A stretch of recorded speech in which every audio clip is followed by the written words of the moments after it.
Ама ти ли ще развъждаш? Да. На место шара ли ти? Да, на место шара.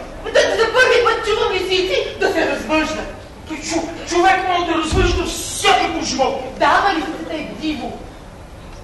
Зоологическата градина лъва още по-диво. Какво ще правиш там? Какво ще правиш с тях, капитан? Ясно бе, ясно. Ще им кожите и ще ги продавам.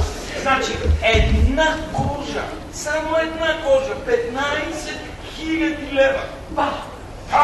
10 кожи, това са 15. 10. Чакай се. 150 хиляди. А 100 кожи?